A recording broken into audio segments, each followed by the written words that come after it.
Okay. Can you hear me now?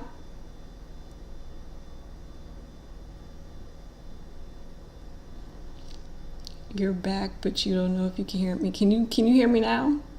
Okay.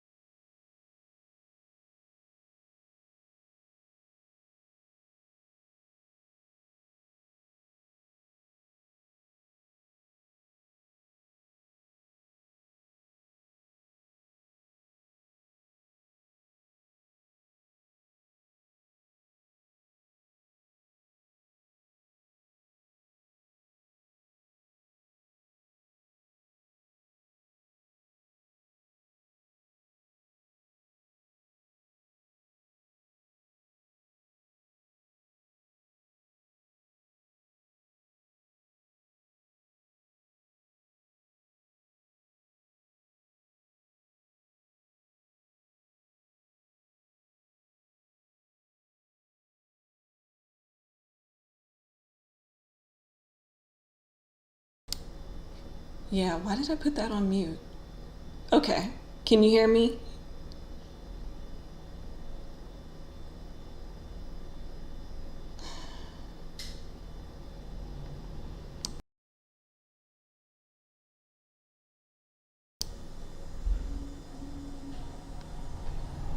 All right. Since kids, so am I good to go? Am I good to like get into these K-pop topics that I want to talk about? My mind's on the side of the chat helping me. Am I good to go?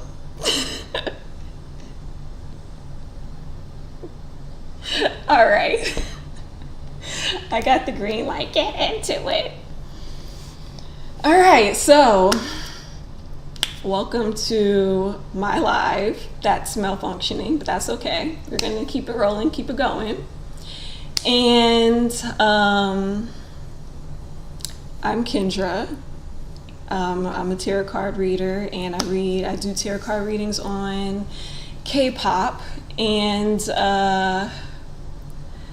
Hi Princess Butterfly.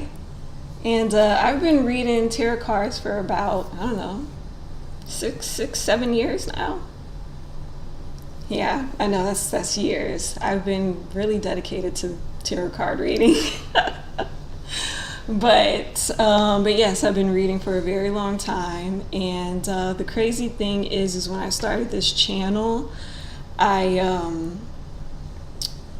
I actually started reading. That was like my beginnings of reading, and then as you could see over the years, as me progressing as a tarot card reader, I got better. So yeah, that's my introduction. So let's get into these K-pop topics. So the first K-pop topic I had wanted to get into is this Jungkook mullet situation. I think I have a picture. I think I have a picture of this mullet situation that we got going on.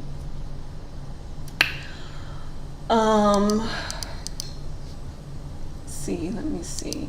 See, yeah, this thing right here. This right here.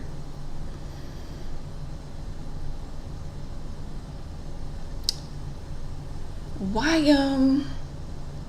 why they do this to my man?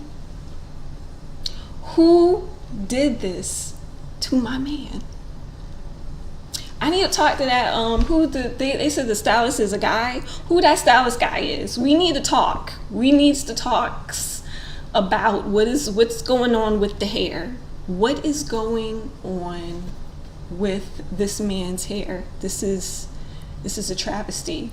I know y'all gonna get on me and be like, oh, you're hating and it looks good. No, it don't. Stop lying to yourself. You know that this does not look good. You know this don't look good. He got the hair short up here, and then it's right here at the bottom. How? No, see, I got more pictures of this. I have more pictures. I got more pics. Hold on. Let me get my picture up. See, what is this? What is this right here? Why y'all do this to my baby? Why y'all do this to him? And I know y'all lie to him in the back and say he look good. I know y'all lie to him in the back and say he look good. Okay, so I got this one problem in Korea though. When it comes to hair extensions, this is my problem in Korea. Hold on, I got another pick. This is my problem right here. Right here, you see this? Why don't y'all know how to blend hair? Korea, if y'all gonna do the extensions, please know how to blend the extensions in with the real hair, because I shouldn't be seeing this. I shouldn't be seeing all this right here. I shouldn't be seeing this. I shouldn't see where the real hair begins and the extension. I shouldn't. Okay, I don't know if y'all need to get y'all a black woman on your team to teach y'all how to blend these extensions, but that's exactly what is gonna have to happen in K-pop. I mean, if the hair is really short, there's only so much you could do to make it look natural. Have you seen black women? The hair could be just like this, could be this short, and they know how to weave that thing up, put it in there, glue it, sew it, and make that thing blend in. K-pop got that problem. K-pop always be having girls get these little stringing extensions, and none of it even happens to girl groups. None of the hair blends in. None of it.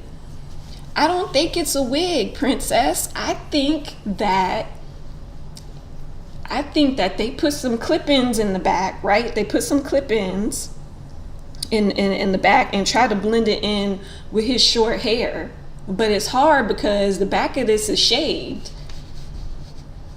It's all shaved. So they can't really, do so much with it. But see, if they took him down to a black hair salon, she would have blended that. That would have been blended. It would have been good. But we out here acting like we paying stylists thousands in the back to do this kind of job right here. Oh, I need Korea to get this thing together. I need Korea to get it all the way together. All right, so I'm gonna get off my man. Get off my man for a second. My next topic. What both applications and the quality of hair extensions are worse than Little Pony. Don't do this. See, this is why I didn't want to have my man out here looking like this. Because see, what is wrong? How y'all paying these stylists back here to be doing these types of jobs? I don't understand. Lord, let me move on. Jesus. I will start ranting for hours. Because I'm not tolerating this hairstyle. It is not going to be let into my household. I do not care. Jungkook. Okay, you're not coming into my house with that hair.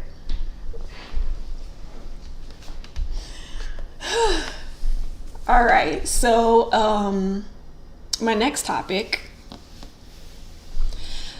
I wanted to talk about, the BTS personality test that they had took. I thought it was funny. I was thoroughly entertained by this. A bit of a warning, I don't take this personality test serious. I take it kind of with a grain of salt, so don't hold me to, I think that this personality test is oh my God, for real, whatever. But I just thought it was fun, thought it was cute. Obviously Jungkook thinks that this personality test is real, but But yeah, I wanted to talk about this because I thought that the whole perilla leaf situation was hilarious. The way, like, I'm gonna be honest. Jungkook's reaction to that situation didn't surprise me, but Taehyung's response surprised me because I didn't think he would be a jealous boyfriend. I really didn't. Like that part of his personality really took me by surprise. I didn't think that he was gonna be a jealous boyfriend. I really thought like he was gonna be like cool with it, like okay. I thought he was gonna be like the other guys, like okay, it's not a big deal. Who cares? But no, he was like, no, this ain't Perilla Leaf ain't going down in my household. And so did Jungkook. But I'm used to him being jealous. Like, I mean, we know this is his side of his personality. We've seen the videos, fan made videos of him being jealous. We've seen the clips. So, I mean, I really wasn't that surprised. But it did make me laugh that, like, once he said the firm no, he was pouting. He was pouting. That made me laugh. I was like, oh my God, he is so serious with this.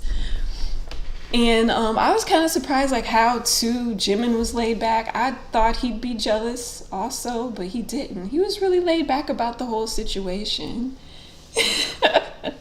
What? He was so passionate about it. I thought he was talking with someone in mind. Talking about JK. For Tay, yeah, I don't know. I bet there would be a scene right then and there. Yeah, like Jungkook had this whole scenario in his head on how the Perilla Leaf was gonna go from having a moment with the eye contact to falling in love to they gonna go get married. He had a whole storyline scenario in his mind. It's almost as if he made up a whole fanfic in his mind, and he knew without a shadow of a doubt that that was gonna come true for him.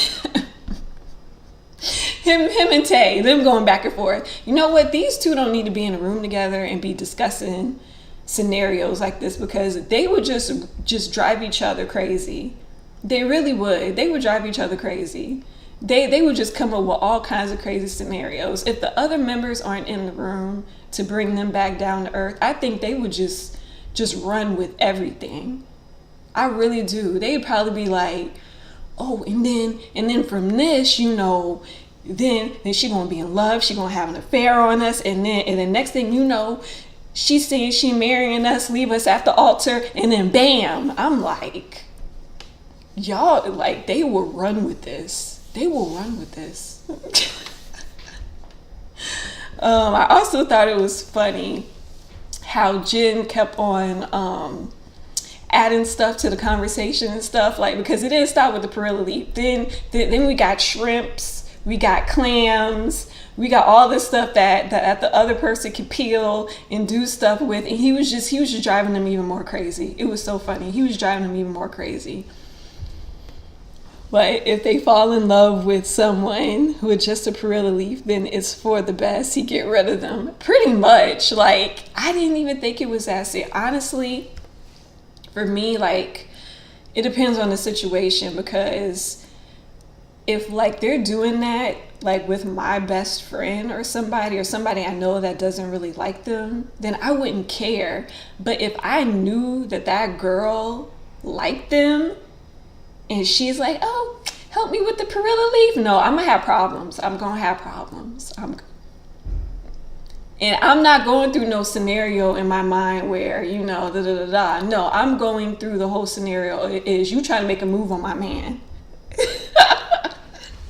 But usually I'm laid back about it, so I didn't think...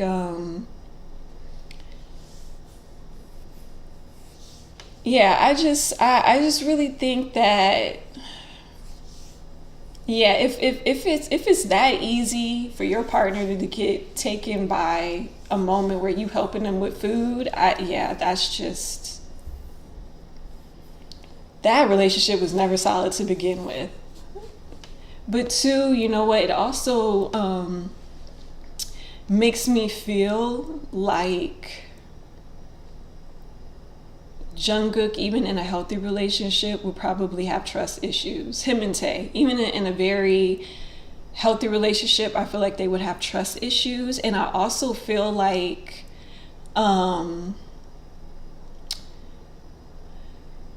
even for Tae, I feel like when they get married, like I think that's when they would feel actually secure in their relationship. That's how that, like, that's kind of like what I picked up from it. But yeah, the Hung line really showed their maturity on this one, because the young ones were bored. The Hungs were like, they were laid back. They were like, ah, man, whatever, you know, long as we got trust, it's cool, whatever, I don't care. Man, but even, I wouldn't even say the whole Maknae line, just those two. Because even Jimin was like, I'm fine with it, but as long as you show me attention too. But yeah, but then again, you know, I'm with Sugar. Like, if you don't know how to peel your own leaf, peel your own shrimp, you don't know how to crack a crab by yourself, you don't know how to eat crawfish, then you don't deserve to eat seafood. Okay, you don't deserve to get to eat seafood at the table. You need to get up, walk away. You're not eating with us. That's how I felt. Okay, me and Sugar, we was here. If you can't do these things, then you just don't need to eat. Okay, that's me. Me and Sugar was really here. But I love to see the growth of Jimin. Yeah, you know what? I was really surprised by the growth in Jimin. Yeah, I'm proud of him. I feel like he's going to be a very mature lover one day. But I'm worrying about Jungkook and Tae. I'm really worried about those two. I think they'll have a lot of little arguments over trusting their partners. Sugar was too clever for that test. He debunked the whole scenario. So like, when I was going through their little personalities thing, right? So I kind of like did a little bit of research because I'm nosy and I'm curious. I think that's a part of my personality thing. Anyways, I'm nosy. So I started reading some of Sugar's personality, and like in the article, like that's one of his personality traits is he likes to observe things from like afar and find out the flaws in them and then find out how to try to fix them. So I think that's what he did with this test. Like, he observed this test, he found the flaws in it, and then he's like, you know what? None of these scenarios is really making sense. If you guys asked this question in this way, then you would have got a better result. Like, that's,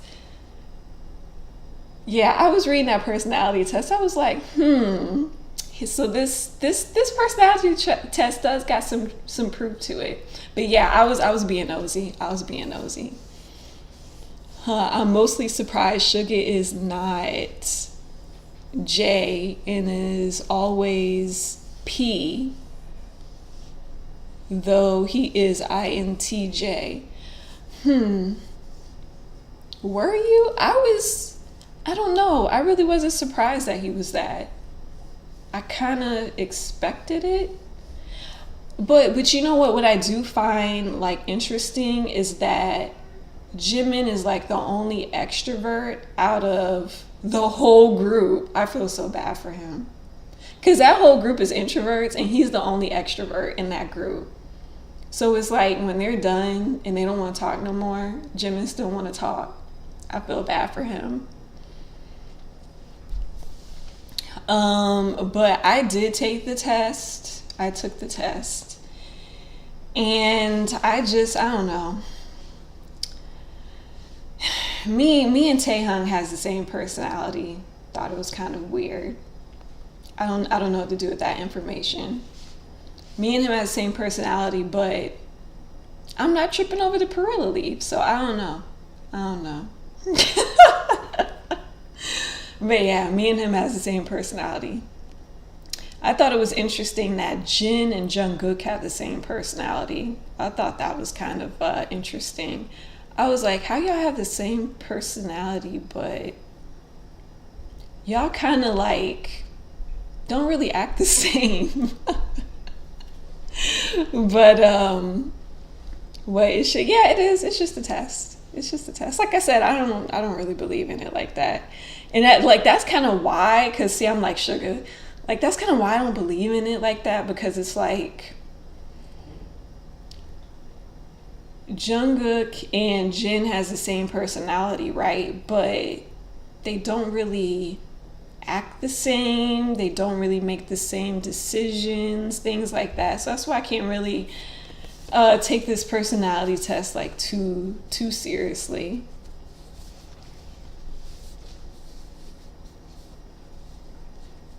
So whatever.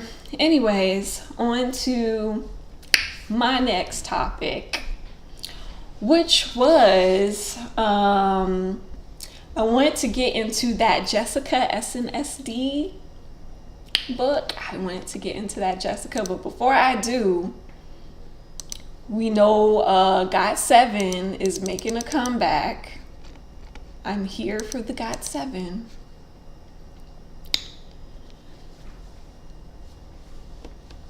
What princess? Was Taehyung and JK are the same? No, their personalities was different. I think JK was INFP and Taehyung was I'm sorry. JK was INTP and Taehyung was INFP.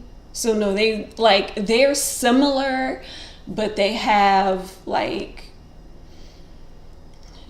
Jungkook is more into thinking and Tae is more into feeling. That's the only difference between them, but they're similar. So I believe like on the extra clips they were talking about like how they balance each other out.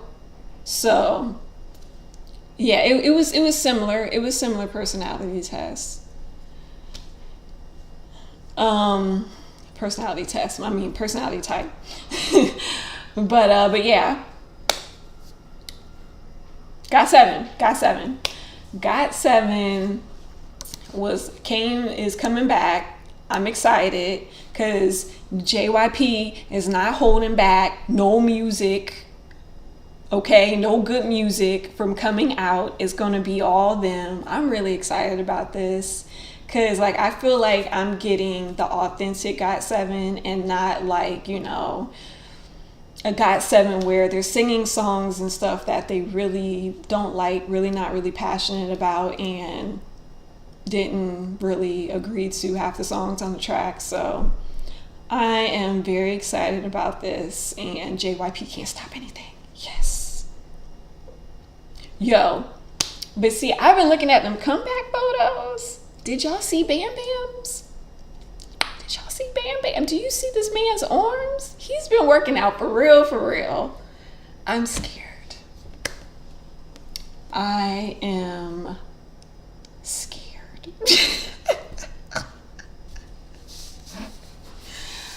I am scared. Oh my God. So I have a story. Should I tell this story? It's a story what happened because I've seen GOT7 perform live at KCON. Oh my God, was it KCON 2016 or something? Or was it 18? Oh my God, I forgot the year. But I seen him perform at KCON, and obviously it was before the pandemic. I know people don't remember things before the pandemic. But I seen them at KCON, and that was like when I got really, really great seats. I got great seats because I got the seats where they were like coming out on stage, and I got to touch so many people's hands. Oh my God, that was the greatest night of my life. But my Bam Bam story, right? So I was at KCON, and basically GOT7 was like, So you thought you came here to see, King Daniel and everybody. No, no, no, no, no, no, no, no. You came here to see us. Yeah, that's how hard they were snatching people left and right. So, me and my friend Paris, we were at the side and we were leaning down, taking pictures and saying hi to them, as they're walking out. And Jackson had came back. I don't know, me and Jackson had made some awkward eye contact. I don't want to talk about that. And then Bam Bam was in the back.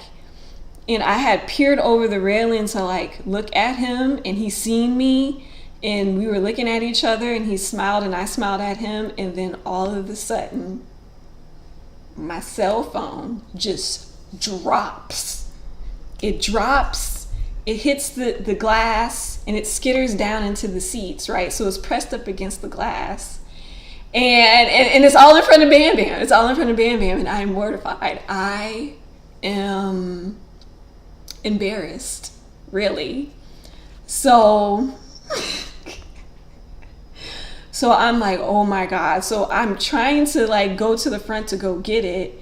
And Bam Bam is looking at me, and then he's figuring out, okay, my phone is down there. And so he actually goes, gets my phone, and then he doesn't know who it belongs to. So he gives it first to Paris, my friend Paris. And Paris is like, no, it doesn't belong to me. And so she turns to me, and he's like, oh, it's you. And I was like, oh my God, thank you. And then like he gave me the phone, and I'm bowing like, thank you. He's like, it's okay, whatever. And then everybody is just like, oh my God. And I'm just about to faint. I'm about to faint. I had to sit down. I was gonna faint. So that literally happened to me at KCON. I'm never gonna forget that. That was crazy. I still have that phone. I never threw that phone away. I literally still have that phone. I literally still have that phone. But yeah, that's my GOT7 story. That's my GOT7 story. But JB is fine as hell in person, and that man can sing. Not sing, but sing. And yeah, but I follow GOT7 on and off, so I can't wait for this, because I really can't wait to see what they have for us. And I wonder if they're gonna be able to perform on shows, because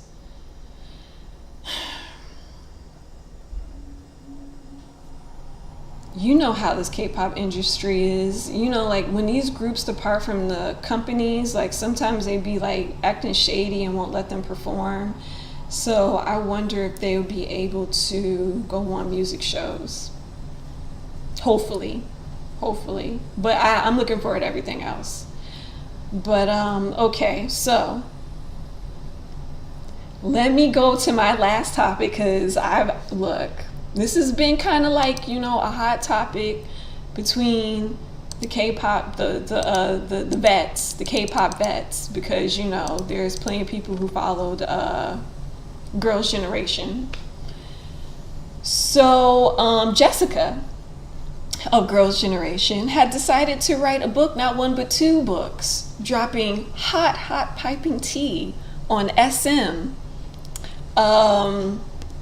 Yeah, hot piping tea on SM. Yes, come on, girl. She said, even though I had signed NDAs, and I can't really, speak on it, I'm just going to do one better. I'm going to write a book. I'm not going to put no real names in it. I'm going to put all the real events in there. Okay? So, Jessica with the popping hot tea on SM. So the first book was pretty much about SM and its training. And it was funny because when my friend Paris was telling me about the first book in SM and its training, it sounded very similar to how my Soli reading went, when she was in my reading talking about how SM trains you in a certain way to where it dims your light, and it kind of like steals, it steals like your motivation, it steals your drive to express your talent in yourself and things like that. So when my friend Paris was telling me that, I was like, wow, that's crazy, that's such a correlation. So basically in the book, they were saying like how they train them to sing, and it is like abuse. Like, it's really abuse. They be having them like kind of like squat down against the wall, and like they be hitting their stomachs and stuff to make them have higher notes or stronger singing. Like they like hit their stomachs hard, and I'm like, this is child abuse. We got to do all of this for singing? Like, it's low key some abuse going on. All of that, they hitting their stomachs with all of that, and also the crazy diets, the not eating, all of that stuff. That was like, surprise, not surprise, because I've heard that before. I've heard that from other trainees where they go on these extreme diets or they barely eat at all. And also, I'm not surprised because I've seen it with how they did FX, where I don't know if they still have this video up, but basically you can see FX getting ready for a concert behind the scenes, and they literally gave them salad on a plate and they had to divide it amongst themselves before a show. And I thought, this is toxic. I thought, this is insane. How do you eat this before a performance? I'm not getting it. But yeah, so not surprised there. So she was saying that in the first book, and also too, she said in the first book how SM cultivates these idols' personality. They basically tell them what their personality should be. They basically get them in a room and they basically say, hey, you're going to be charming, you're going to be this, you're going to come off this way to people and all that stuff. And that's it. You can't debate them. You can't say, no, I'm not going to do this and that. You just have to say it, take it, and move on. And then she was also talking about in the book how SM gets fake relationships going. They pair them with whoever they want to pair them with, and they have fake relationships with them. In the book, I should say, her character faced something like this, where the character thought that there was another male celebrity. She thought that this male idol really liked her, and in the end, to come to find out that basically he didn't. He was just getting paid to, and the people told him to try to cultivate a relationship with her. So yeah. And then we get into, still the first book, we get into how the girls in the group are jealous, don't like the main character because she is not born and raised in Korea, which I've heard a lot of that in Korea, where it's like, if you're not born and raised in Korea, or you are Korean but you're raised in America or whatever, they still don't see you as a Korean. So I've heard a lot of that before. So that basically was happening in the book. And so yeah, so let's get on to the second book, on how, or allegedly how, the group had decided that they were going to end it.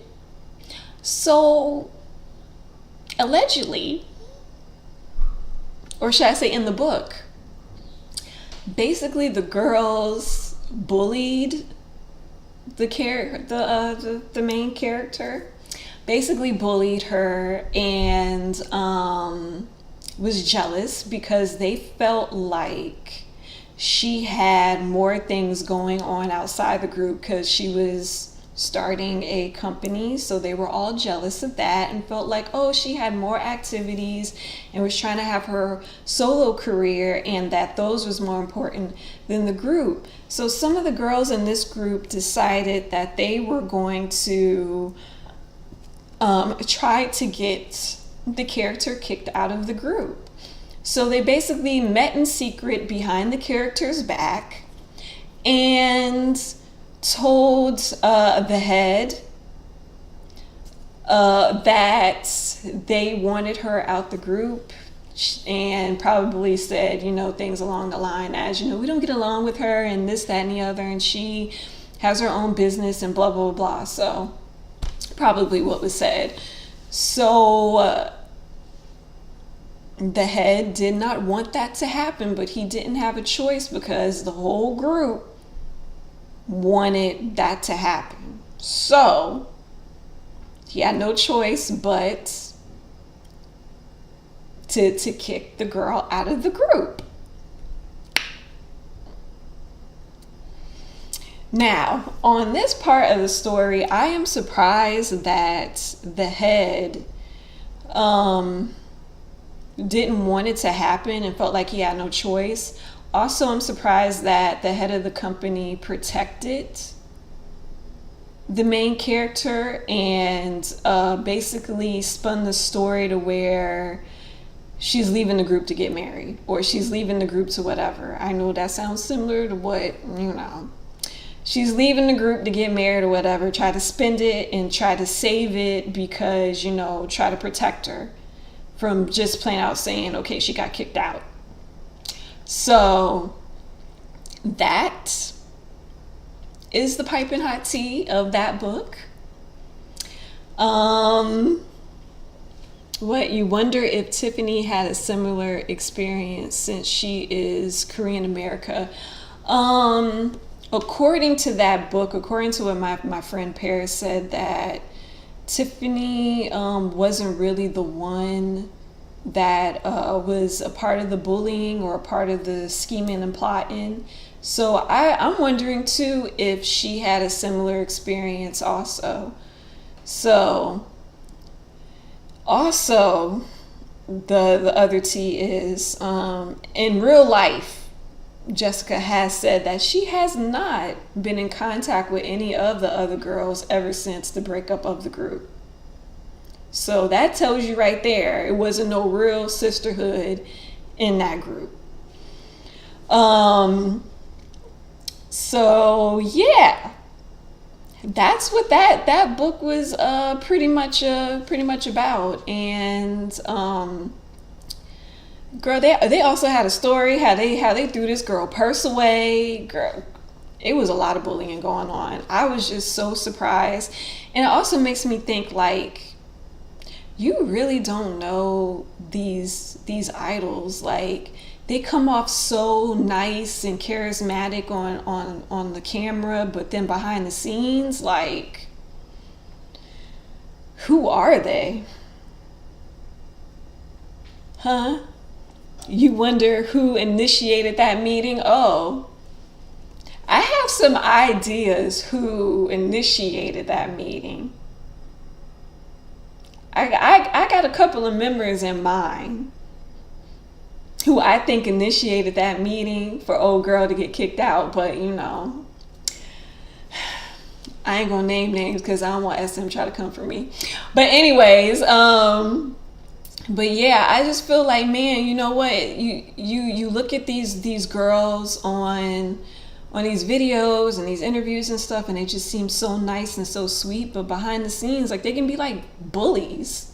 They can be like mean bullies, and it's crazy.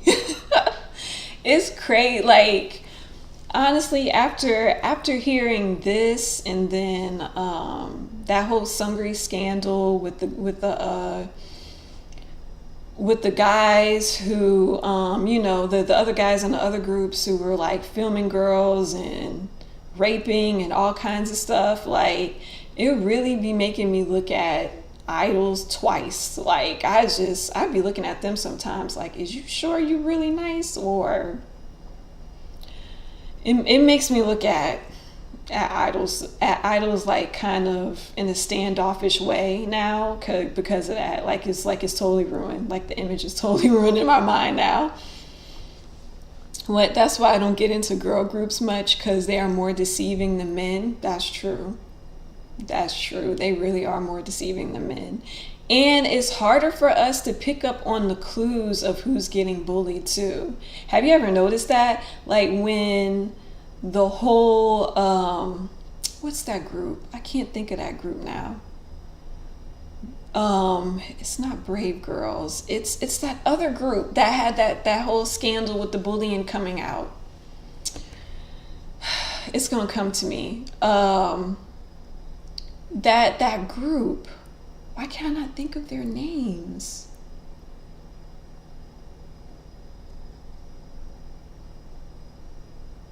Anyways, it's gonna come to me. That came out with that scandal, and that girl had put them on Front Street saying you bullied me and all that stuff. And then like when we went and looked back at the videos and stuff, we could see like how that girl was getting bullied and made fun of. Like that junk was crazy. Men get physical and it's done and over with, and that's good. But women will bully your soul. Man, women know how to like mentally mess with you and tear you down, and they won't. Because I don't know what's worse, physical or like psychological bullying. I don't really know what's worse. I guess psychological, because it does stay with you longer than physical, because you can heal up and then forget about it. But then again, some things that's done physical to you still can leave scars. So I mean, I just think bullying shouldn't even be happening, period. Like, how could you take so much joy in tearing people down? And how do you take so much joy in other people's suffering? And Lord, I hate to relate this to my real life, because like I've been bullied on the job for the past, I don't know, 2 to 3 years. And even up till recently, I've been bullied on the job, and I just got really sick and tired of it. And I recently quit, because I just couldn't take it anymore. And I just thought like it's pointless for me to go through this when I have control to pretty much leave the situation. So that's pretty much what I did. I really stood up for myself and left for myself. But yeah, it's a lot of like psychological things that happens when how women bully each other. It really is. But I'm okay. Like, yeah, there's some parts that's damaged. There's some parts of me where I feel like I can heal or whatever. But at the same time, I know why they did it. It has nothing to do with me. It's really just them. And I feel like in workplaces, it's really tough to like kind of stand up for yourself, especially when it's an authority figure doing it. So it's kind of like I was like stuck in a very hard situation where it was like I wanted to stand up for myself, but then again, it's like, if I do, I don't want to get fired. I don't want to get fired for cussing people out and throwing things. So I'm just going to sit here and take it and be like, all right then. But yeah. I'm sure Jessica felt the same way. I'm sure she felt the same way, where it was like, I'm just going to take it for the sake of being famous and having a career. But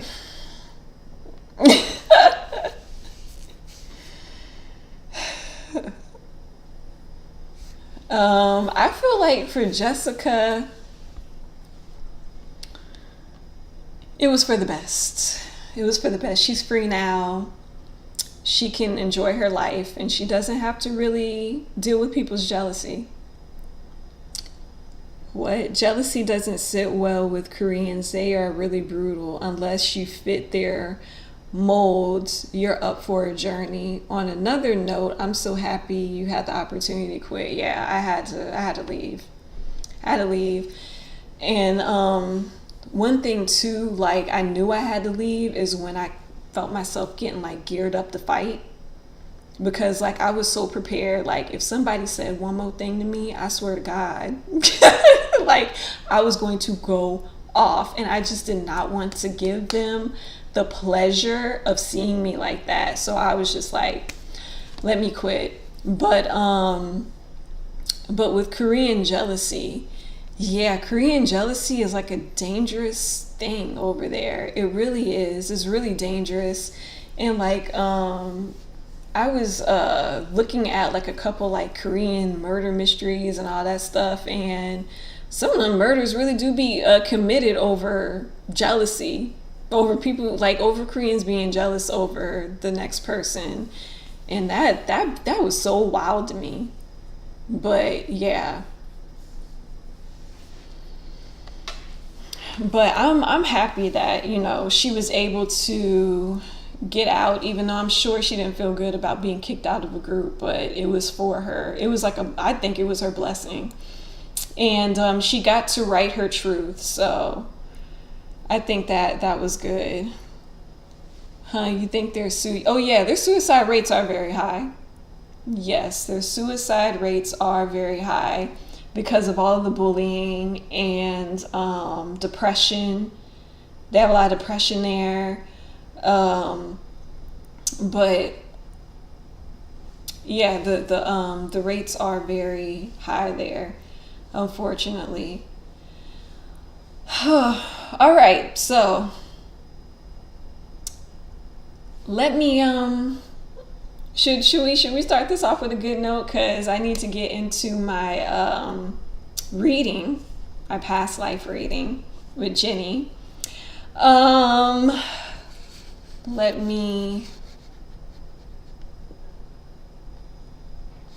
My past life reading with Jennie was very, very interesting, to say the least.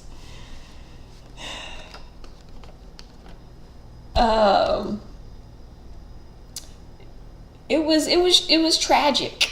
Let's say that it was tragic. It was tragic. But I had already pre-shuffled my cards.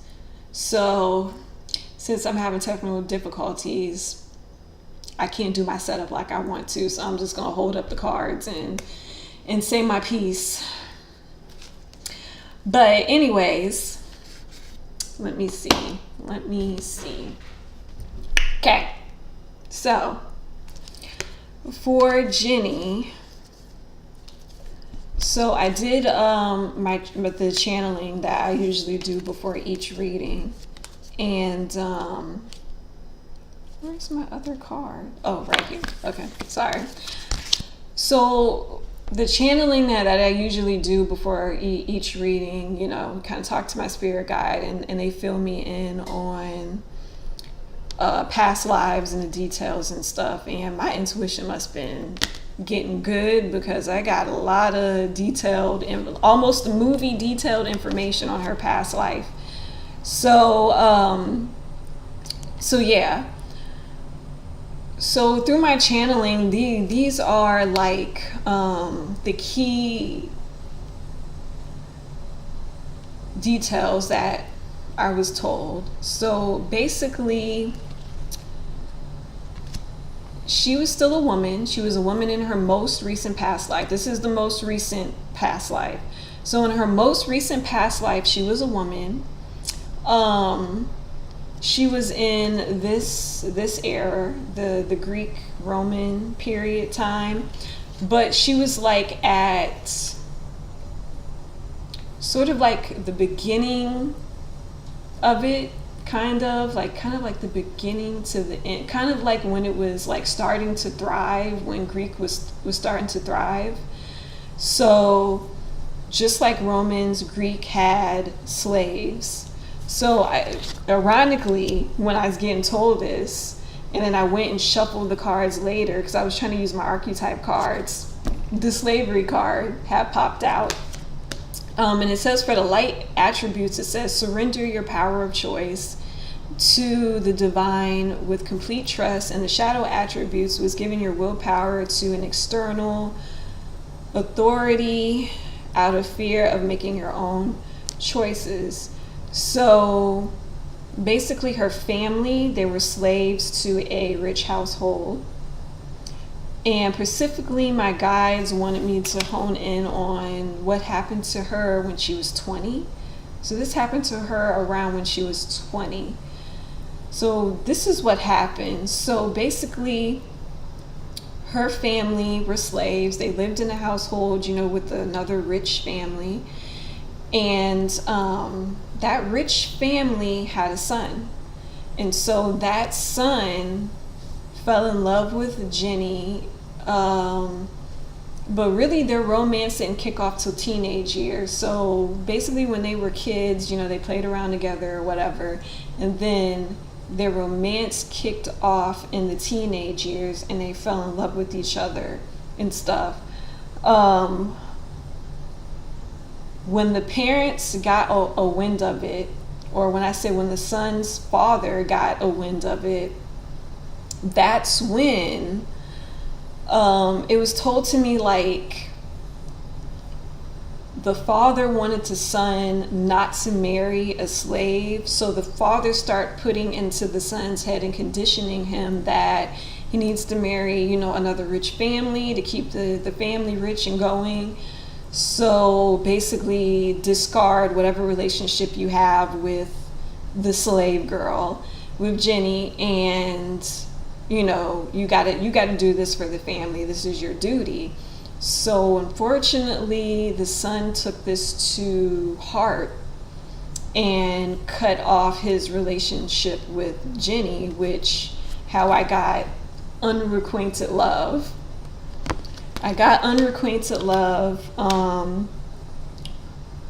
I got also night for Jennie. I got loyalty, romance, chivalry, lore, and a love of honor. And the shadow attributes was allegiance to a destructive ruler or principle or romantic delusions. So I got unrequited love, then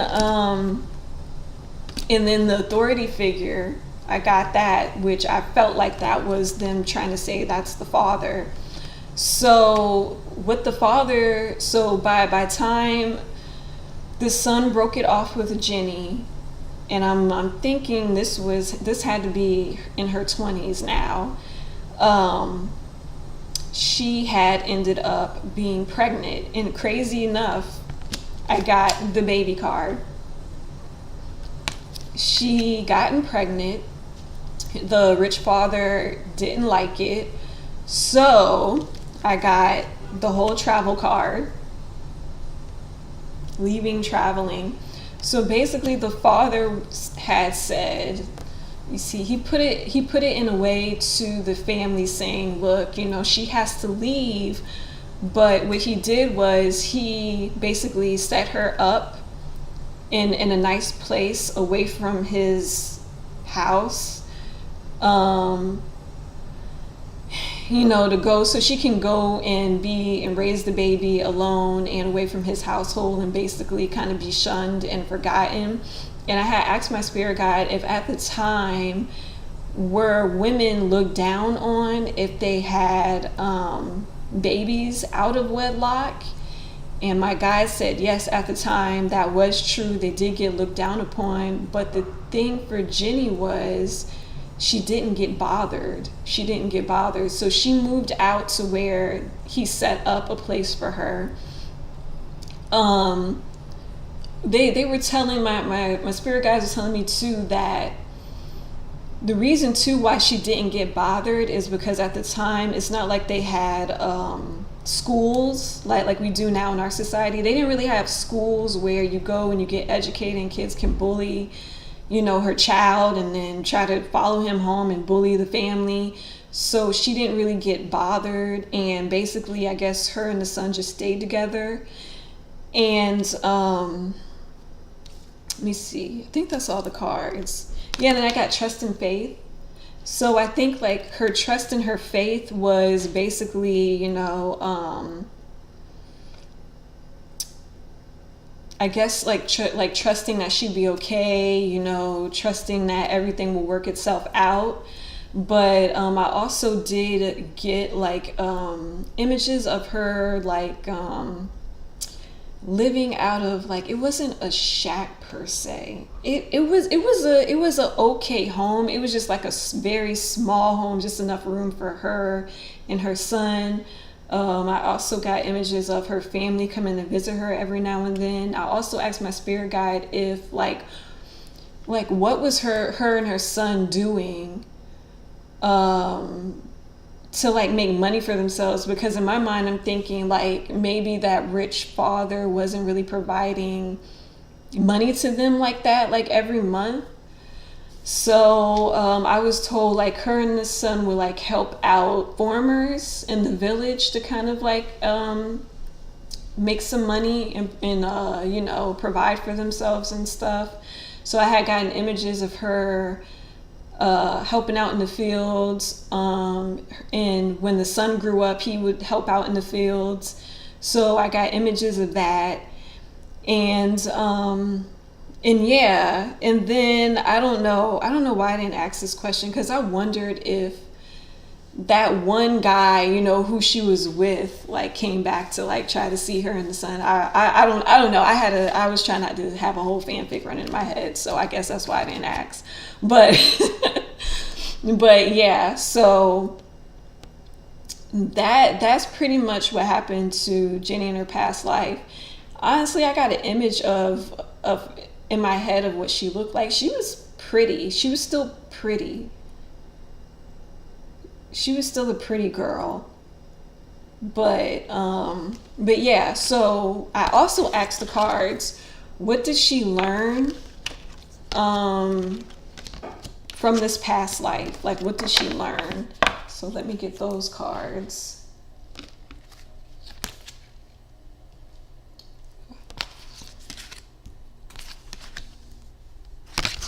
All right, so the first lesson she learned was service, and the card reads as, I feel good when I can help others.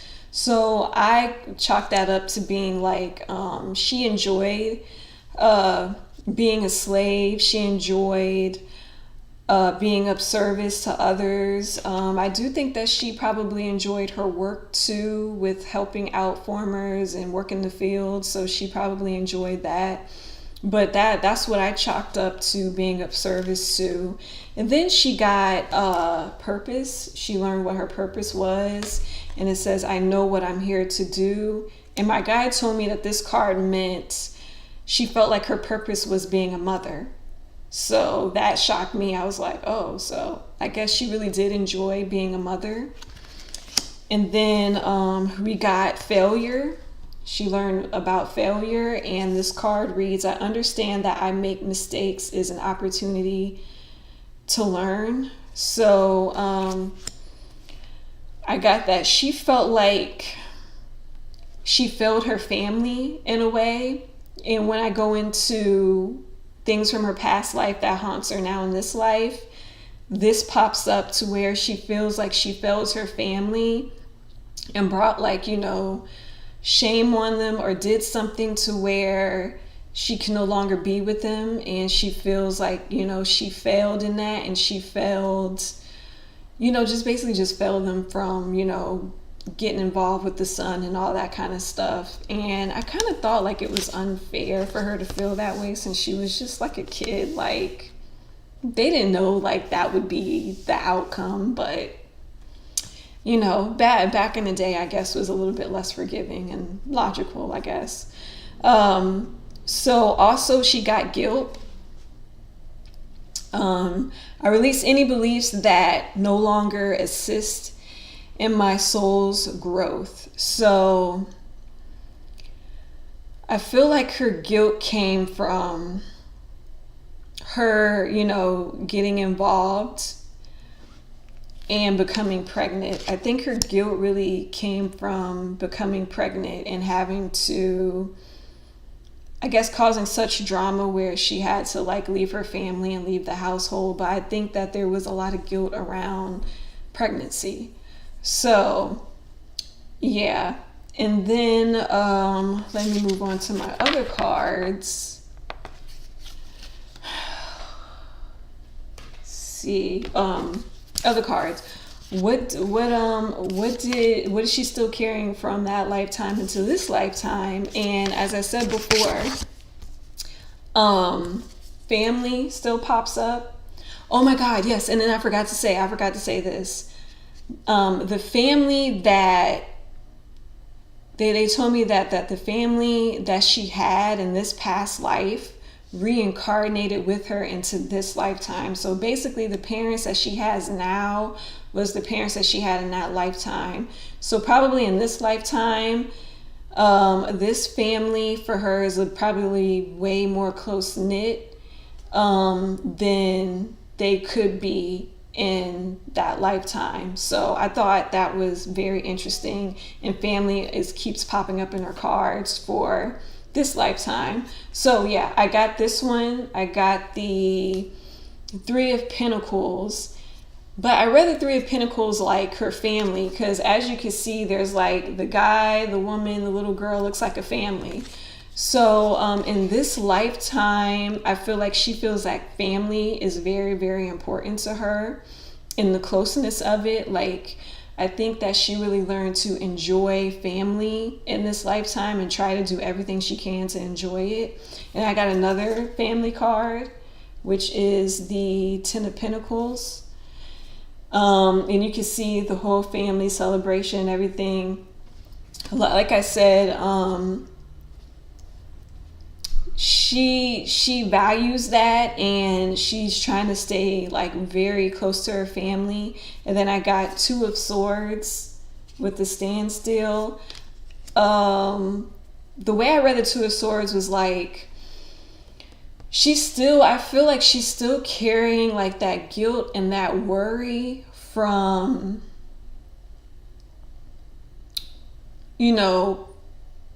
maybe a fear of putting shame onto her family, a fear of,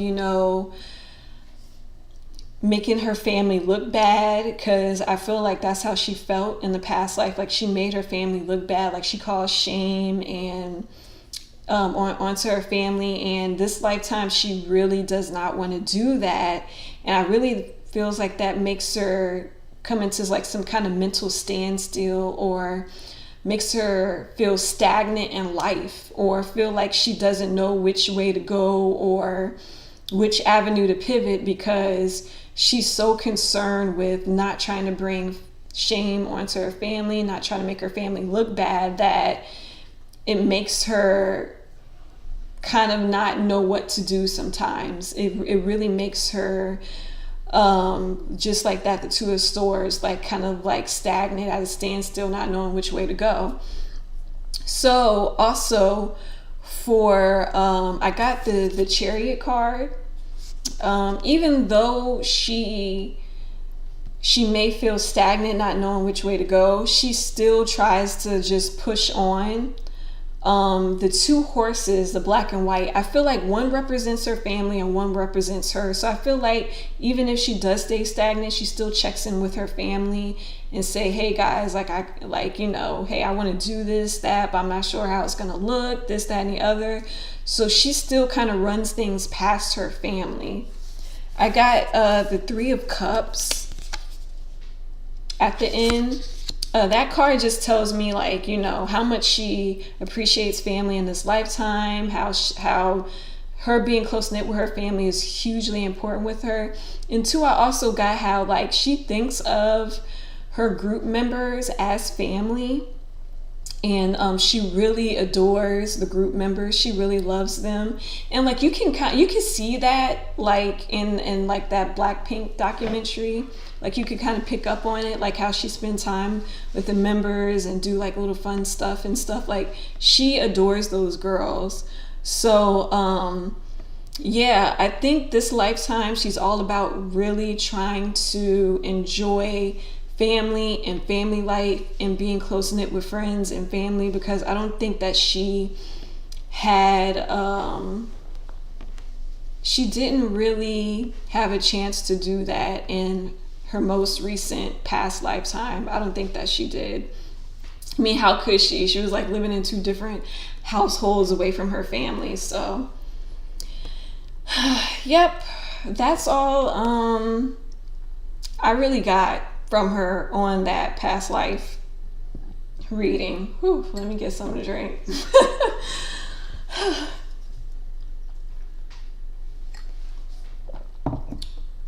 That was a lot of talking. All right. But yeah, that's all I really got for her. I thought that was really interesting. And it also speaks to how like she kind of got her serious nature, you know, because I mean, she had to be the backbone for her and her son. I also too got with her was I feel like dancing and singing in this lifetime is like her way of expressing or getting out some of that sadness that she had in a past life. I feel like that for her too. So I feel like that's probably why too she chose a career in dancing and singing, was to express herself in that way and to get that out. But yeah, I'm sorry. Let me look at my comments. If you guys have any questions, feel free to comment and put it in the chat. But yeah, do you think that made her numb in this love life, or just afraid not to bring shame to her family? Honestly, I really do think that made her distrustful of people in her love life. I really do. Yeah, I agree. I agree with the numb thing. Yeah, I really do think that made her like that. And it could be both the same, afraid not to bring shame to her family and that. But you know what the irony is, though? She finally did get into a relationship with another rich guy. I don't know how serious the relationship is. I hope it's serious. She needs to marry the rich guy in this lifetime. I hope it's serious with her and GD. They need to get married. Come on, get married in this lifetime. That's funny. Like that's some irony.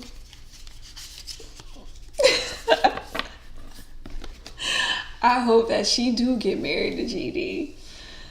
But that would be like her triumph, like, yes. I can live the life of luxury now. She is the total opposite now. You should have asked if this rich guy is the same. Oh my God, is the rich guy the same? Hold on. Let me do my cards. Hold on, I got my cards. Let's see. Is GD the same rich guy? Is GD the same rich guy from the past life? This should be interesting. Let's see.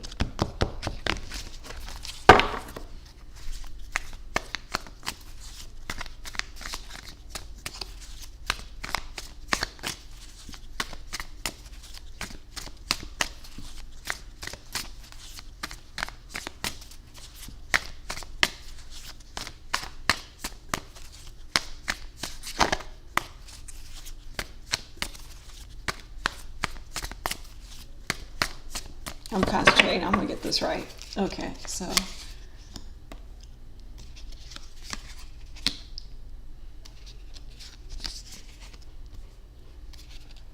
ooh, I got some really weird cards for this.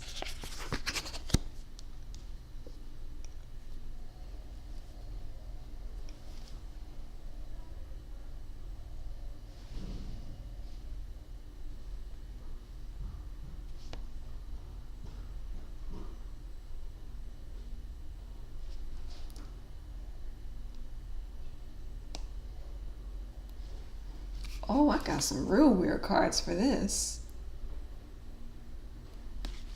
Yo, I got 3 major arcana cards.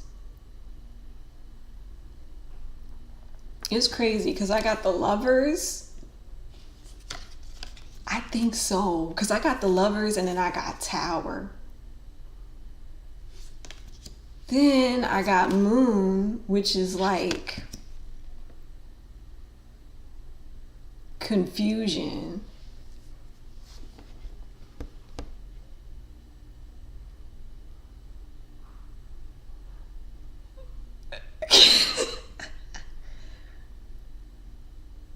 But wait, it would make sense though if he was, right? Because let's say, right, I got the Lovers card, so they fallen in love, right? So they're like, oh yeah, right. So the thing with past lives is like the feelings is subtle, okay? So for example, let's say in a past life, let's say in a past life you got abandoned by a lover, right? Let's say you come into your recent life, this lifetime, and you're with men or you're with lovers, but you can't shake a feeling of or a fear of this person might leave me, and they haven't given me no sign that they're going to leave me or anything. I just feel that way. I don't know why. I can't shake that feeling. So that's something from your past life that sneaks up on you into this life, right? So I'm thinking like they're in love with each other, but then that feeling comes back of you could leave me, you can abandon me, you could act like you're in love with me today, and then tomorrow you're not in love with me. So that could be what that Tower card is, and that could be why the Moon showed up. Because the Moon is about confusion, like not sure, like something's hidden, like an intention can be hidden. And then I got King of Wands. And King of Wands is a fire sign, and GD's a Leo, so. But then I have 9 of Wands in reverse. So 9 of Wands is usually like a guard up, but in reverse it means like your guard is down. So I don't know if in this lifetime they decided to get back together and work out that past karma, because usually that's how it works. If somebody in a past life causes great pain to you or something didn't work out, then to balance that karma, they come back in this lifetime and you meet again some way to balance out the karma. So it looks like it's a yes. It looks like this is a yes. This is weird. Oh my God. The other card I pulled out was Ace of Wands and then the Sun. Oh yeah, this is a yes. Oh my God, so GD's that rich sun. I can't. Yo. Are they gonna work it out this lifetime? Hold on. I'm curious now. I'm so curious. Oh crap. So it was like really destined for them to meet. Hold on. Is GD?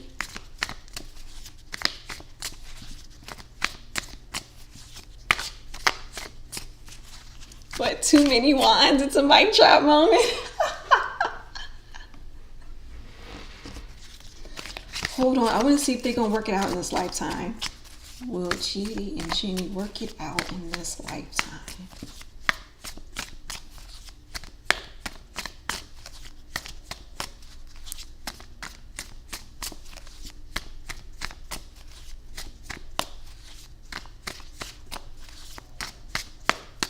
Will the karma be fixed? Will it be balanced?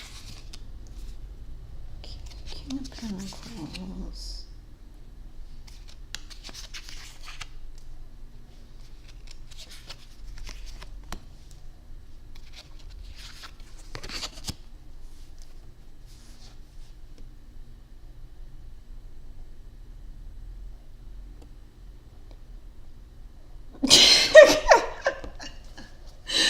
ain't doing no more live readings with y'all. I ain't doing no more live readings with y'all. I don't think they're gonna work it out this lifetime. They're not gonna work it out this lifetime. I got King of Pentacles, okay, which I think it's him. Yeah, I think King of Pentacles is him. I got Two of Pentacles, which is like a balancing act between them. They are trying to balance and right the karma, but I don't think that they're going to be successful because of the Three of Swords. Yeah, it ain't going. And then I got Nine of Wands upright. It's protective energy. Have your walls up. And then King of Swords, I feel represents Jennie's energy, where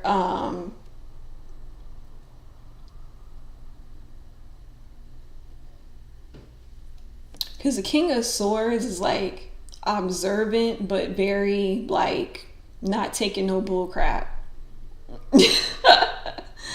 So yeah, I don't think they're gonna, not this lifetime, they're gonna write that. Man, this must be deep. This must be like a deep hurt that she had experienced in that lifetime if it can't be righted in this lifetime.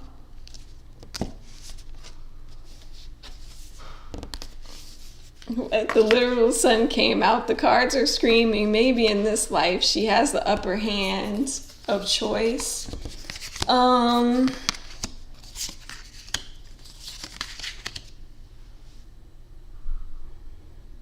She does have more of a choice in this lifetime. She does. Because like when you think about it, the last lifetime she was a slave. She was like, she couldn't make decisions for herself. Everything was predetermined for her. Like she had to, do what the authority figure says. In this lifetime, in her love life, she's free to choose whatever she wants, go wherever she wants. So she's free to make those choices now. But I think that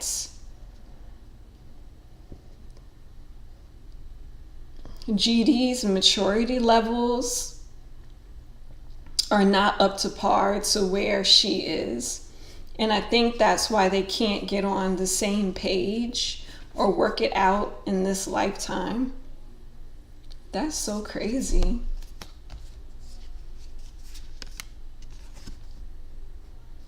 Yeah, they're not going to work it out this,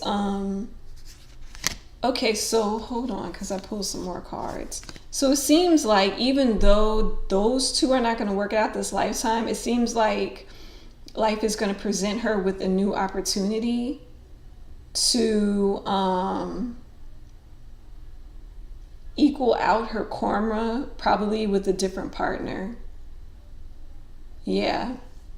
She's going to have another opportunity with a different partner to try to clear some of that karma up or to heal herself up. It's going to be a much more mature partner, like a much more emotionally mature partner, because I got King of Cups. And you see how GD is just King of Pentacles. So this is what I'm thinking about GD. GD is more into material things and more into the material aspect. I do not think that he is a good emotional nurturer. And that's what Jennie wants too. She wants somebody to emotionally, or I should say what she needs after what she dealt with, more somebody who is emotionally nurturing. And so since GD can't provide that, I think that's what ends up with the breakup. And then she gets with the more emotionally stable, mature person, like whoever this Kings of Cup is, that's gonna pretty much come into her life. But I think from her relationship with GD, she's probably gonna learn that maybe after all, she didn't really need the rich son and all of that stuff. Maybe she just really just needed a partner that just was more emotionally mature and stable for her. So, yeah. So she will write a new book from scratch Yeah, she can in this lifetime. She is. It seems like that's what is open for her to do in this lifetime. Because things were forced on her, even though the love story he was taken away from her. She had enough, it seems, in the past life. Yeah. But yeah, it does seem like she can have a new beginning in this life and heal through a relationship, but not with GD, maybe with somebody else. She can heal and not feel so numb or bad about love.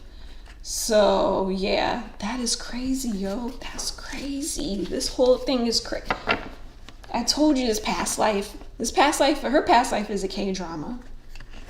The past life, the recent past life, and into this lifetime, K-drama.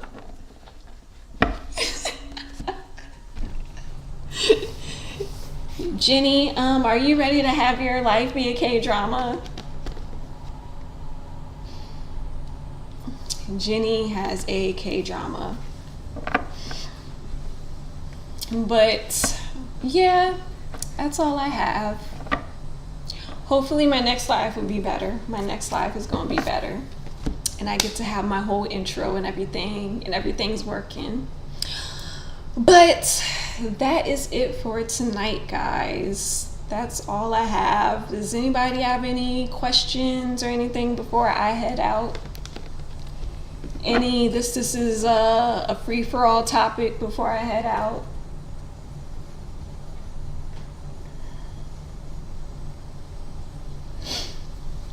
Lord. Hopefully my next live I won't be having any technical difficulties. Hold on. I had notes just in case I was leaving anything out of Jennie's past life. No, I think that was it.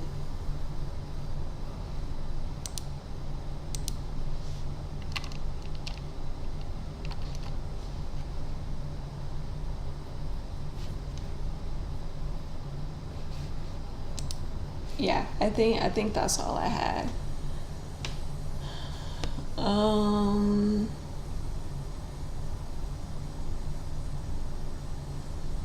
What decide later when they oh yeah, all for my rewatchers. My rewatchers. Leave in the comments down below if y'all think that Jennie should have a fanfic or a K-drama of her past life and her recent lifetime.